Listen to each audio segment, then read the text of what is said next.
Dr. Vito, katanungan lamang po, bakit po kailangan po namin ng medical consultation para makakuha po ng medical certificate pagdating po sa renewal or pagkuha po ng license or driver's license?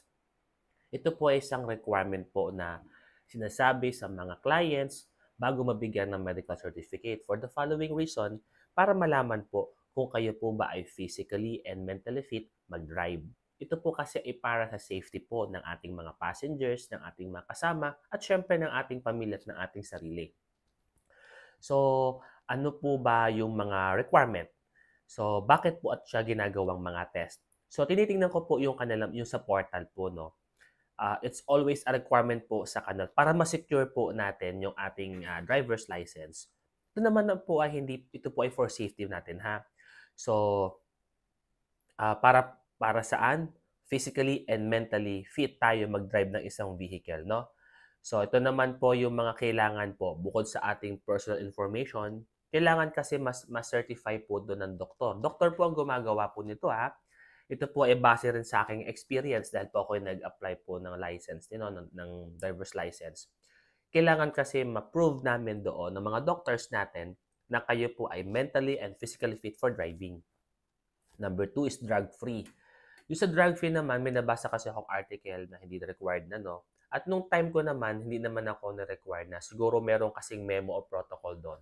So, I'm not so sure po kung meron pa rin pong drug test. So, yung aking driver po kasi mukhang di naman po siya wala naman pong requirement nung siya na po nagpa-renew. So, number three, hindi po kayo colorblind. Kaya nga po tinetest po yung mata ninyo sa gantong distance. May pinapabasa sa inyo yung doktor. So, kailangan nyo pong mabasa yon. So, kung hindi nyo mabasa, nire-refer po nila kayo sa mga optometrist para sa corrective glass or prescription glass po na kung kinakailangan. Pang-apat kapatid is kailangan talaga meron kayong good eyesight or needs correction glass.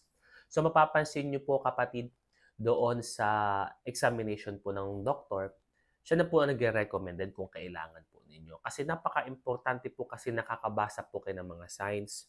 Alam niyo po yung mga warning signs na nasakyan. Nakakabasa po kayo ng direction. So kapag wala po kayong ability or kakayanan sa mga ganito, ay hindi po kayo pwede mag-drive. Napakadelikado po talaga. Especially sa aming mga taga-probinsya, pagdating po namin sa Manila, napaka-importante po nababasa yung mga signs kasi hindi naman kami taga doon. So napaka-importante nakakabasa tayo nito, no? At last kapatid is kailangan po ma-certify namin na maganda ang inyong pandinig. Kayo po ay nakakarinig po ng maayos, lalo na kung busina, lalo na kung mga signs, lalo kung sigaw, or mga ibang directives na napaka-essential po pag kayo po ay nagmamaneho. Okay?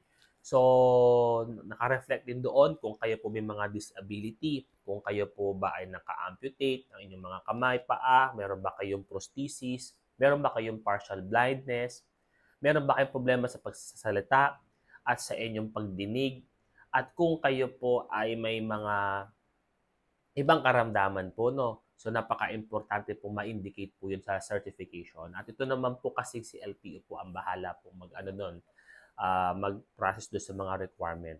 So, napaka-importante po, hindi po basta-basta clinic po ang nagbibigay po ng medical certificate sa inyo. So, nung time before ako, after ko magkaroon ng license, may mga tinatawag na nga LTO, accredited clinics.